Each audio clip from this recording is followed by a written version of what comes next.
Bonjour à toutes, bonjour à tous, bienvenue dans le cercle matinal de Dali. Ce matin, nous allons voir les 4 accords Toltec. Tous les matins, on regarde une méthode de développement personnel, une méthode de développement peut-être spirituel, parce que là, c'est le cas aujourd'hui. Les 4 accords Toltec, c'est un développement du type spirituel. C'est mon premier livre en fait de développement spirituel que ma professeure de littérature anglaise m'a offerte quand j'avais 19 ans et quand j'ai fait mon premier cours ou mon deuxième cours d'anglais aux États-Unis. Et ça m'avait juste fait. J'ai pas de mots donc je fais juste le signe et le son. Et pour le coup, je vais tout de suite commencer dans la partie d'après, la partie du mind map. Il est 7h03 et on commence les 4 accords Toltec de Don Miguel Ruiz. Petite anecdote, ce matin, je me suis réveillé et au réveil, j'ai un petit réveil qui fait des sons d'oiseaux d'habitude et qui me réveille. Aujourd'hui, j'ai eu des vrais oiseaux qui ont chanté largement avant mon heure de réveil, donc je me suis réveillé largement plus tôt en croyant que c'était mon réveil. Et quand j'ai regardé, c'était pas du tout mon réveil, c'était des vrais oiseaux qui chantaient. Donc j'ai été assez surpris. Donc voilà pour l'anecdote et le premier livre de développement spirituel. Super. Alors, les 4 accords de Toltec de Don Miguel Ruiz, ils commencent déjà par ça, c'est-à-dire qu'on est depuis tout petit. Salut Ludovic, j'espère que tu vas bien. Depuis qu'on est tout petit, on dit fais attention. Les parents nous disent fais attention à ci, fais attention à ça. Et comme notre attention est limitée, ben on ne peut pas faire attention à tout. C'est pour ça qu'on n'écoute pas nos parents tout le temps. Ah mais je te l'avais dit. Et on s'est disputé, mais c'est parce qu'on n'a pas une attention infinie. Ça on le savait déjà. Ça on le savait déjà. Mais comment faire pour le faire comprendre aux autres? Tout simplement en disant que faire attention, ça veut rien dire pour un enfant. Et forcément, on nous dit comment penser, quoi faire, qu'est-ce qui est acceptable ou pas. Des fois, il faut pas penser, il faut juste faire ce qu'on nous dit, ce qui est bon, ce qui est mauvais, comment se comporter en public, à la maison. Voilà, on a plein de règles depuis qu'on est tout petit et on dépend des autres et même on recopie les autres. Si on a des grands frères, des grandes sœurs, des cousins, des cousines, des voisins, des voisines, on recopie les autres parce qu'on n'a pas le choix. Et avec toutes ces règles qu'on accumule depuis qu'on est petit, bah on met la barre un peu trop haute. On met la barre un peu trop haute, on a envie d'être parfait, donc on se dit toujours on n'est pas assez bon, on est trop dur envers soi-même, on n'est pas légitime pour faire une action, pour faire une tâche, pour écrire des poèmes, parce qu'on n'a pas le niveau de Rimbaud ou de Victor Hugo. Bref, on n'est jamais assez bon, la barre est trop haute. Et et on ne se pose pas souvent les questions suivantes et pourtant qui font aujourd'hui notre personnalité. C'est-à-dire qui sommes-nous? Que ressentons-nous? Que croyons-nous? Et comment nous comporter? Comment nous comportons-nous? Et on va commencer déjà par le premier accord Toltec du jour. Le premier accord Toltec du jour, c'est celui de la parole impeccable. Ça, je pense que vous l'avez déjà entendu.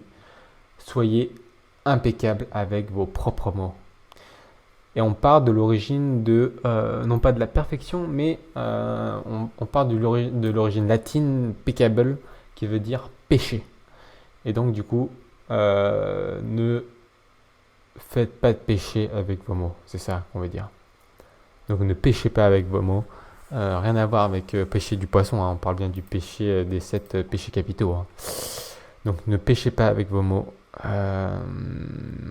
Et il y a beaucoup d'expressions dans la langue française qui va avec, hein. Je te fais une promesse, tu as ma parole, parole d'honneur, je lui en toucherai 2 mots, etc. etc. Donc les mots, la parole, l'honneur, c'est des choses qui sont souvent rattachées aux expressions qui lient la parole et les mots. Enfin bref, il y en a beaucoup. Pourtant, quand on se retrouve en petit comité, souvent on fait du potin. On fait du potin. On casse du sucre sur le dos des autres Ah, il y a un grand décalage entre le son et l'image. Alors, on va essayer de corriger ça. Ah, mais pourquoi il y a un décalage de son? On va essayer de faire ça. Alors, est-ce que c'est mieux? On vient de modifier un live, donc je ne sais pas. J'espère que c'est mieux. En tout cas, s'il y a un grand son entre le décalage et l'image, j'espère que ce ne sera pas le cas lors de... Peut-être c'est à cause de ça. Si j'enlève ça, hop. Hop, hop. Bon, ça devrait le faire. Ça devrait le faire.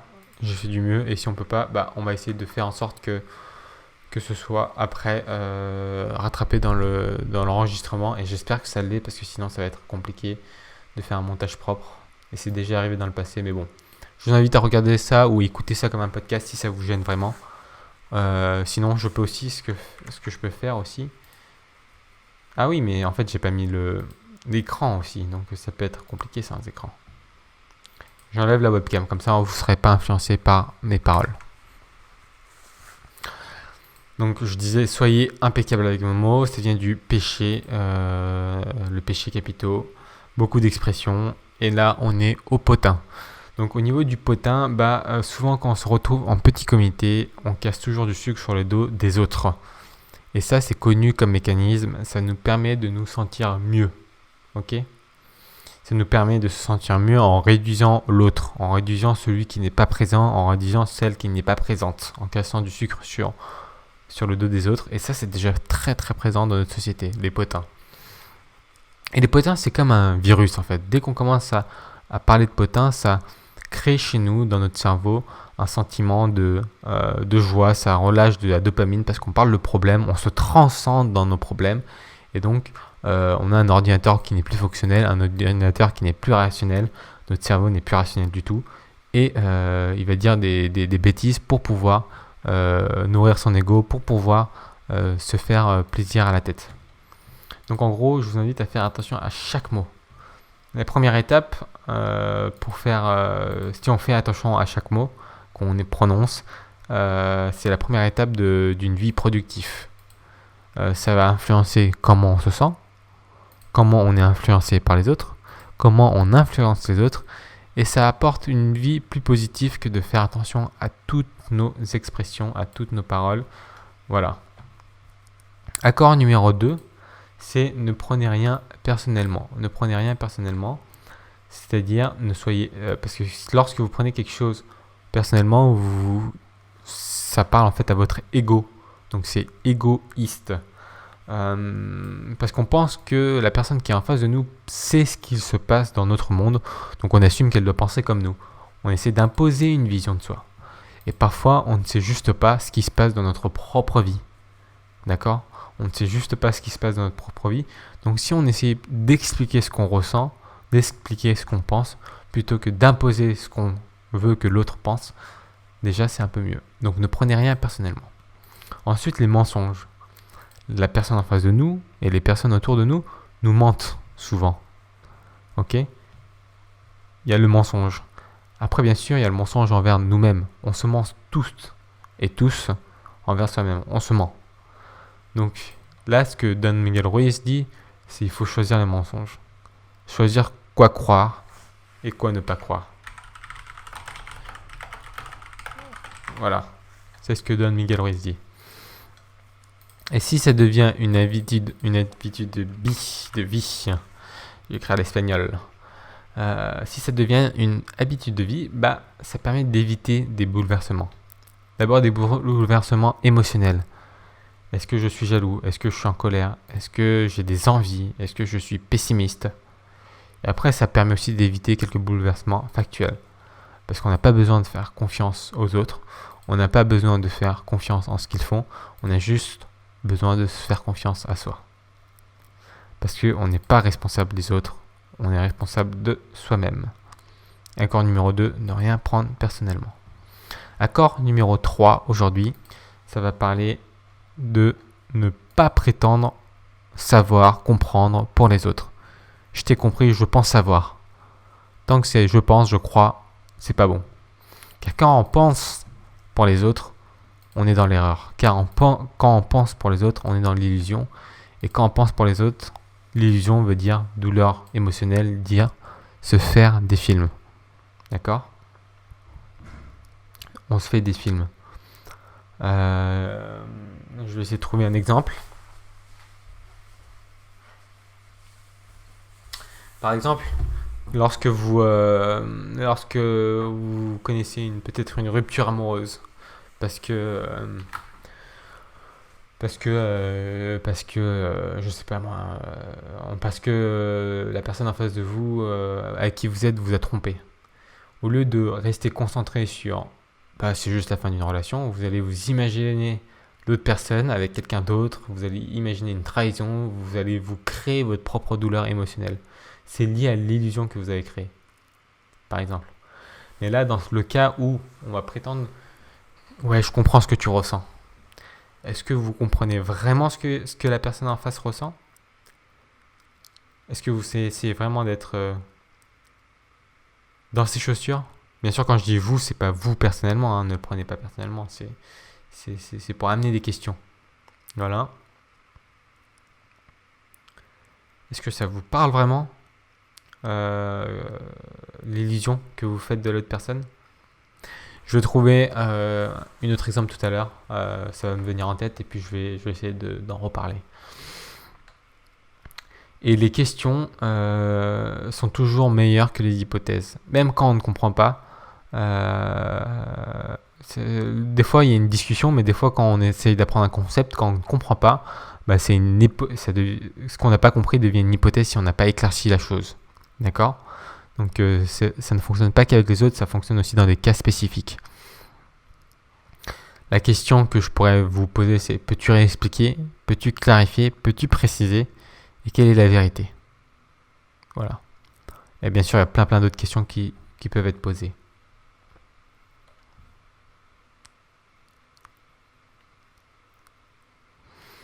Voilà, donc j'ai trouvé quelque chose d'autre pour illustrer ça. Des fois, lors d'une dispute avec autrui, on peut prétendre que l'autre personne a fait quelque chose et qu'elle sait qu'elle a fait quelque chose de façon intentionnelle. On va prétendre sa mauvaise intention. Parce qu'on a pensé qu'il était vraiment pas très consciente et mal intentionnée lorsqu'elle n'a pas peut-être fait la vaisselle. Donc on a une illusion qu'elle l'a fait exprès, que la personne, notre colocataire, est fainéante et veut nous faire ça. Il y a une douleur émotionnelle parce qu'on se dit mais pourquoi elle pense pas à moi? Pourquoi elle... voilà. On se pose des questions, un tas de questions, et ça se fait des films alors que peut-être qu'elle a juste oublié de faire la vaisselle. Peut-être que c'est arrivé souvent, mais peut-être parce que c'est pas une habitude qu'elle a chez elle et qu'il faut qu'elle la crée. Et c'est tout, quoi. Par exemple. Bon, accord numéro 4. L'accord numéro 4, c'est toujours faire de votre mieux. Toujours faire de votre mieux. Qu'est-ce que ça veut dire? Parce que déjà, on est conscient que d'un jour à l'autre, nos journées changent et on ne vit jamais la même journée.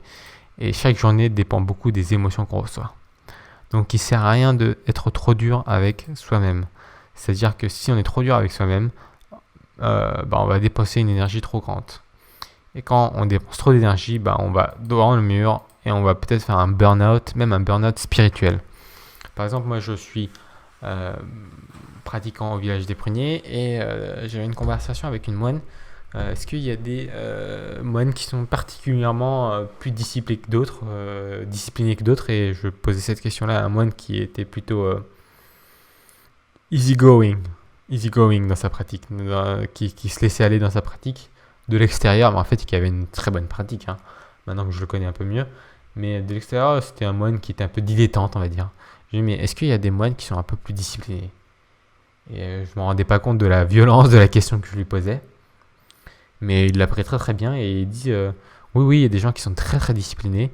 D'ailleurs, des gens qui se lèvent à 4h du matin au lieu de 5h30. Il y a des gens qui se couchent en faisant 3 heures de méditation avant, etc., etc. Et notamment, on a des moines qui ont été tellement durs avec eux-mêmes qu'ils ont fait un burn-out spirituel, un burn-out de la zen attitude, et ils se sont retrouvés en hôpital psychiatrique. Zen breakout, ça s'appelle ça comme ça. Donc on peut faire même un burn-out dans la pratique spirituelle. Donc il faut faire attention à ne pas faire, à ne pas être trop dur et pas faire une dépense d'énergie trop grande. Parce que plus on dépense de l'énergie, plus ça prendra du temps. Contrairement à ce qu'on croit, ça ne réduira pas le temps. Et puis ça crée sûrement une forme de mauvaise émotion. Le jugement, la culpabilité, le regret. Parce qu'on dépense trop d'énergie à se dire « Oh là là, j'ai pas été à la hauteur ». Donc toujours faire de votre mieux, ça veut dire aussi ne pas être trop dur avec soi-même. Parce que il faut savoir que dans la société, la plupart des gens attendent la récompense. On travaille 35 heures par mois pour gagner 1300 euros, 1500 euros au SMIC, SMIC+. À la fin du mois, on haït son job, mais on attend la récompense. Alors que si on se concentre sur l'action qu'on fait, chaque action, c'est un peu ce que Thich Nhat Hanh dit, hein, indépendamment de la récompense qu'il y aura forcément une récompense si on se concentre dans chaque action et qu'on fait l'action à fond. Okay, c'est un peu ce que Thich Nhat Hanh disait différemment. Quand j'étais à Deer Park Monastery, quand j'étais aux États-Unis, j'ai vu Thich Nhat Hanh, qui est un moine zen tibétain, qui disait, pas tibétain, un vietnamien, qui faisait un speech sur la plongée, justement, la plongée faire la vaisselle. Il disait, regardez comment faire la vaisselle a été quelque chose de plaisant.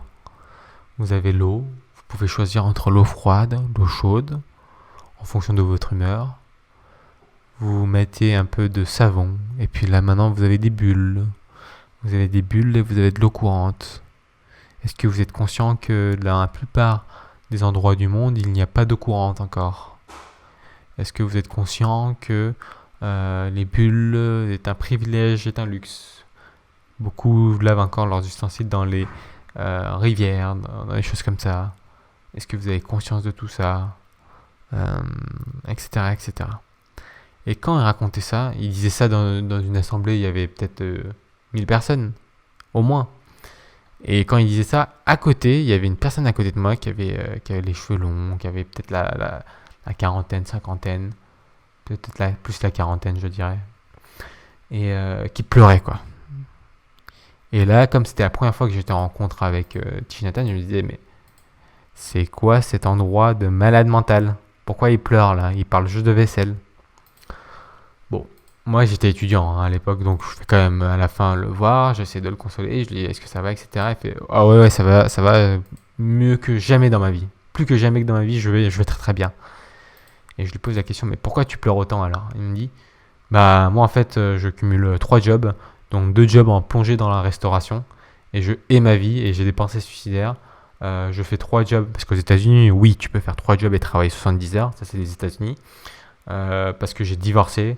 Parce que j'ai été viré de mon boulot de cadre. Et parce que j'ai un enfant à nourrir. Voilà. Et que j'ai du mal à mettre de l'argent sur la table parce que j'ai pas envie de quitter mon appart, j'ai pas envie de reculer, etc., etc., etc. J'ai envie de garder le même niveau de vie pour mon enfant, mais je travaille 3 jobs cumulés, quoi. Et donc il pleurait parce qu'il passait ses nuits dans la plongée à faire des restaurants, à faire la vaisselle, quoi. Ça l'avait touché directement. Donc voilà. Donc se concentrer dans l'action permet juste de se faire plaisir, de toucher au moment présent. Et de toute façon, la récompense tombera. Si vous avez fait votre vaisselle, vous avez touché votre salaire. Donc n'attendez plus la récompense, suivez le chemin. C'est ça en fait le message qu'il y avait derrière le 4e accord. Et par rapport aux 3 premiers accords, c'est pareil. Hein. Ne pensez pas que vous serez toujours parfait avec vos mots, vous serez toujours impeccable avec vos mots. Faites juste de votre mieux. Ne pensez pas que vous serez toujours insensible et et que vous pourrez ne rien prendre personnellement. Faites juste de votre mieux et ne pensez pas que vous ne ferez plus jamais aucune autre hypothèse.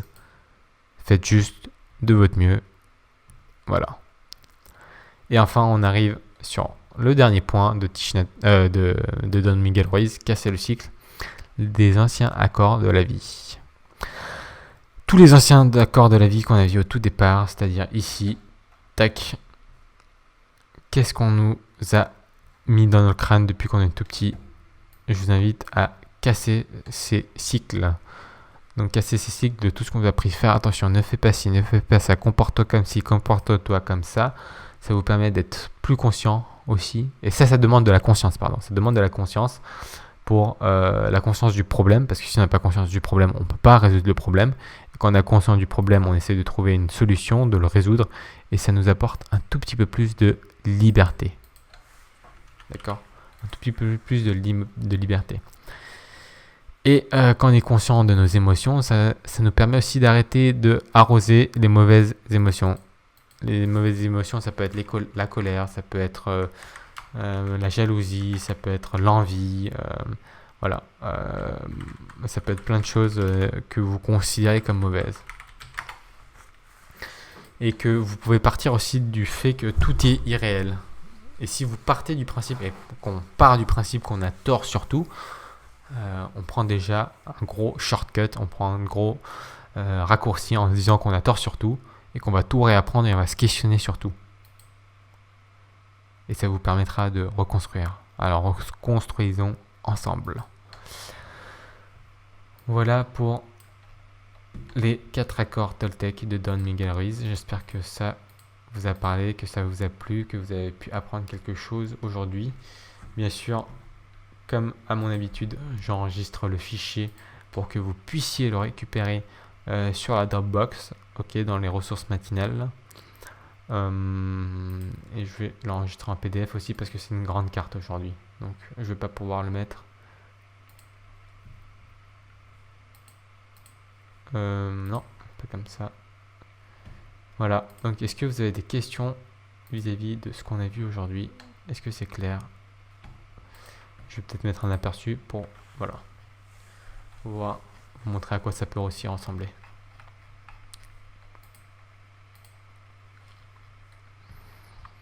Un aperçu en carte mentale. Voilà pour aujourd'hui sur les 4 accords Toltec. Ça a pris une vingtaine de minutes. J'espère que ça n'a pas trop bugué.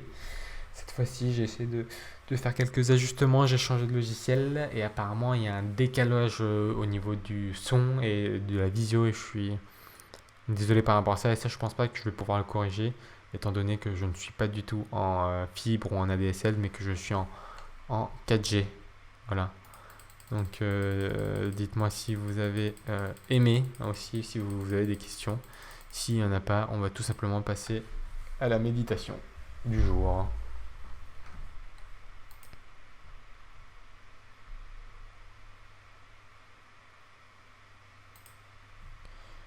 Écoutez, je propose qu'on passe à la méditation du jour. Hop.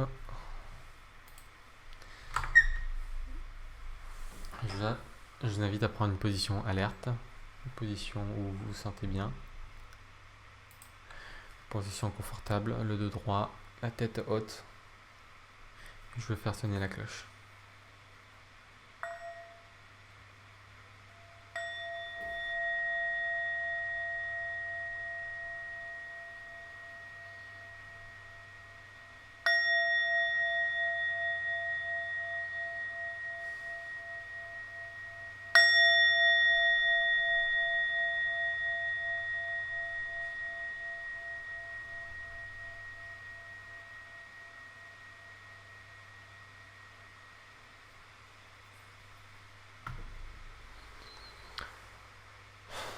Je vous invite à prendre une position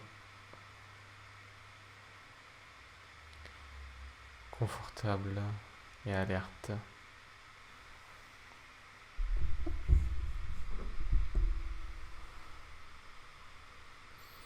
Prendre conscience de votre respiration.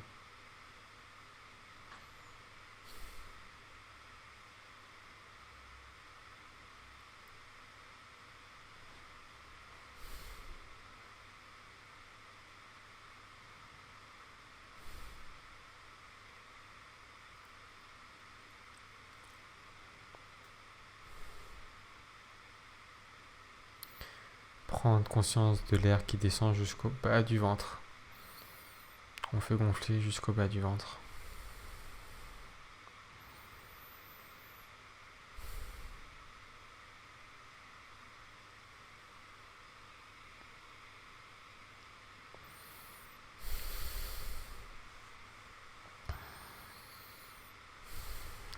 Je vous invite à mettre une main sur le plexus et une main sur le bas du ventre pour prendre conscience du mouvement et de la respiration.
Je vais maintenant guider un peu plus en fonction du sujet du jour.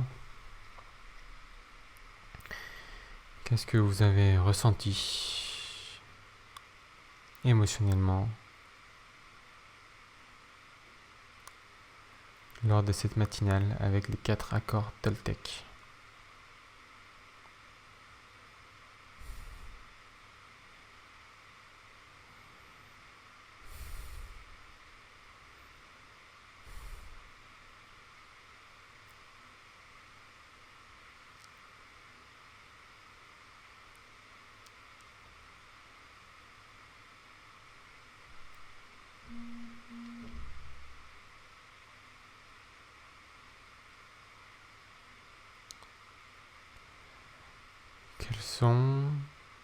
Quelles sont les prises de conscience, les idées que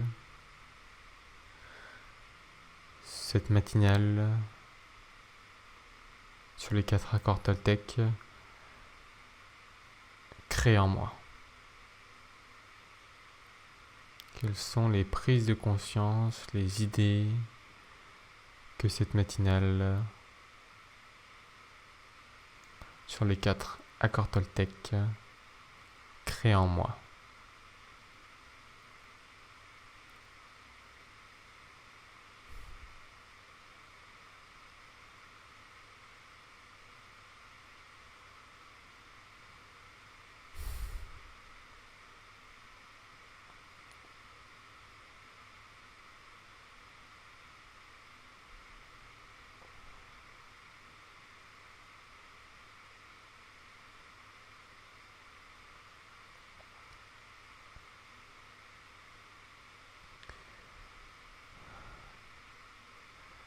Est-ce que je me sens en phase avec les 4 accords Toltec? Est-ce que je pense pouvoir les appliquer dans ma vie quotidienne?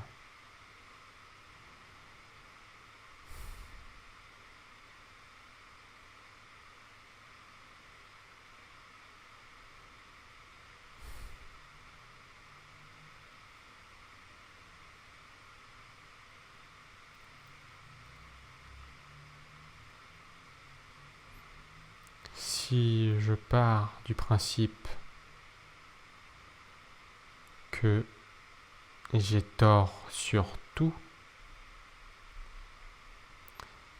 comment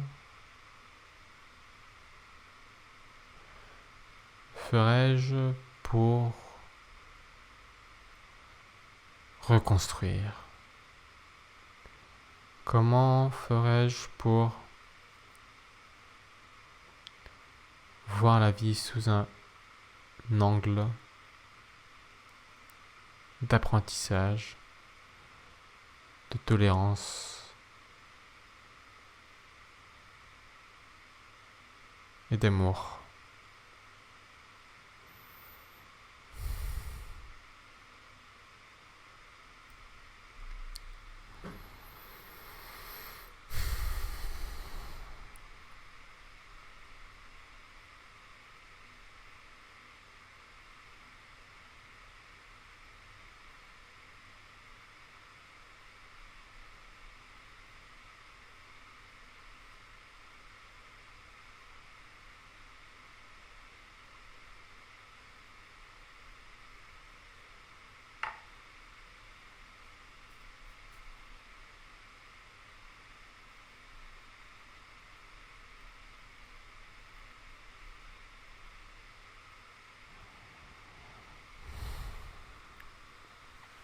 Je reprends conscience de ma posture.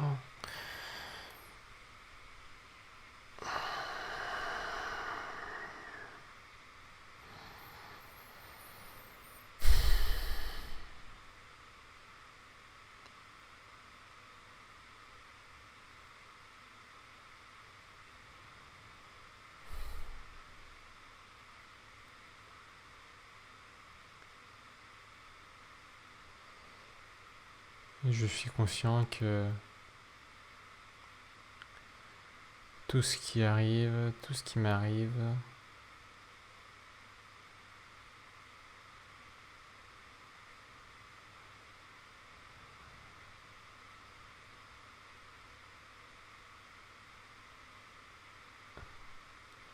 est le résultat de ce que j'ai entrepris par le passé.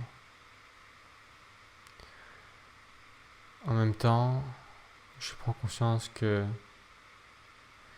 rien de ce qui m'arrive, rien de ce que je fais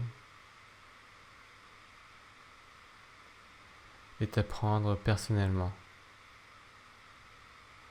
dans le bon comme dans le mauvais.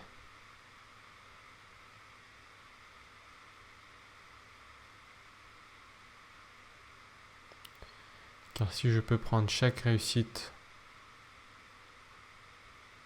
de façon personnelle, je prendrai aussi chaque échec de façon personnelle.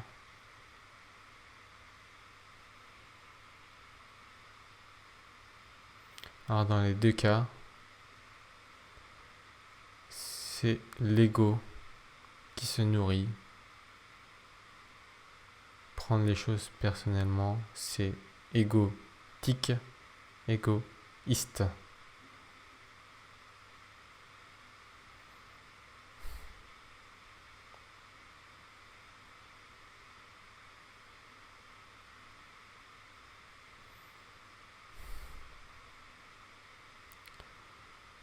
Je suis consciente, je suis conscient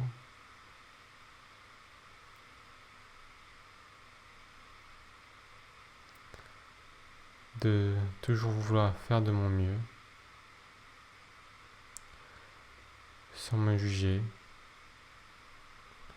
et surtout sans vouloir en faire trop.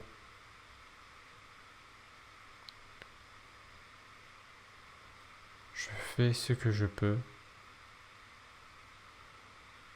et c'est déjà bien comme ça.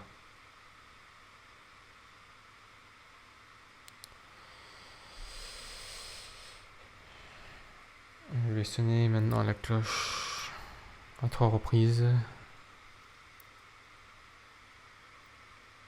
pour revenir au moment de l'instant présent.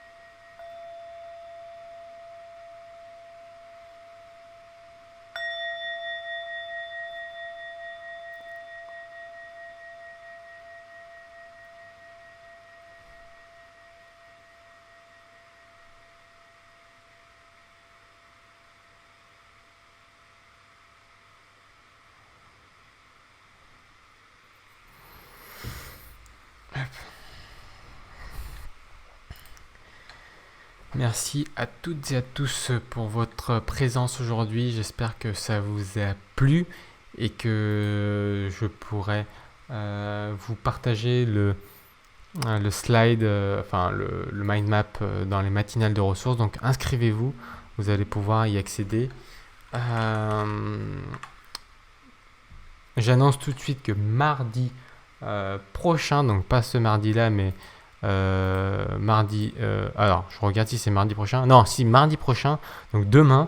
Demain, il y a un live un peu spécial où ce n'est pas moi qui va forcément l'animer. Je serai là. On va faire ce qu'on appelle une interview parce que je pense qu'on pourra apprendre beaucoup de la personne interviewée. C'est une personne qui est souvent là le matin, c'est Brice Terré, et je pense que on a des choses à apprendre qui vont être pas négligeables. Donc c'est pour ça que je propose de faire cette interview là. Je mets dans le lien, dans le lien Facebook, le lien pour accéder aux ressources parce qu'on me le demande souvent comment je fais pour avoir tes mind maps. Donc je le mets dans les commentaires pour accéder au mind map. Et enfin, je vous dis, je vous souhaite une très très bonne semaine, une très très belle journée. Et c'est une nouvelle semaine, donc de nouvelles aventures. Je vous remercie encore de votre présence et je vous dis à très bientôt. Au revoir. Salut, c'est Alexis de l'équipe d'Ali. J'espère que tu as aimé la vidéo. Si ça t'a plu, est-ce que je peux te demander de t'abonner et de mettre un pouce bleu? Et si jamais tu veux encore plus de contenu de bonne qualité, abonne-toi à la liste privée du Cercle d'Ali.